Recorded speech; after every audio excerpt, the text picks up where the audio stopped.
પંચાનો પરચો આપવો પડશે. તમે પંચાનો પરચો આપશો, ભુવાજી બહુ સારી વાત કરી હમણાં. એટલે પંચાનો પરચો આપશો એટલે તારે ઘીના ઠામમાં ઘી પડી જશે. અને બહુ એવું હોય તો ક્ષત્રિયોને કહું છું, બધા એ જાગીરદાર સમાજથી લઈ તમામ જે વર્ગના વર્ણના લોકો આવ્યા છે એને પણ કહું છું કે હું છું આમ તો રાજકોટ જિલ્લામાંથી જ આ જે ચૂંટણી જે અત્યારે વિવાદ ચાલે છે ત્યાંથી જ છું. ગોંડલ મારું વતન, પણ અમારા બાજુમાં ગીર આવ્યું. ગીર જે હાવજ છે, અમારે અહીંયા એવું કહેવાય કે હાવજ બગડે તો જંગલ સચરે અને બાપુ બગડે તો 52 ગામ ફફડે.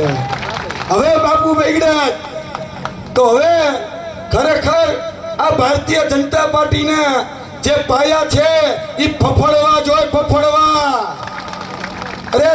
અરે તમને બધાને મારે સમજાવવું પડે. હવે જે સરપંચ બનવાને લાયક ન હોય એને તમે સાંસદ બનાવવા જાઓ છો. એટલે જે સરપંચ બનવાને લાયક નથી એને સાંસદ ન બનાવવાનો હોય.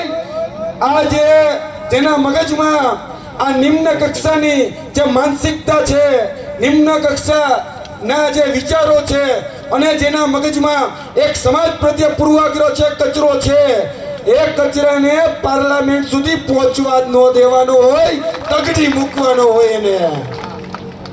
આપણી પાસે સમય બહુ ઓછો છે.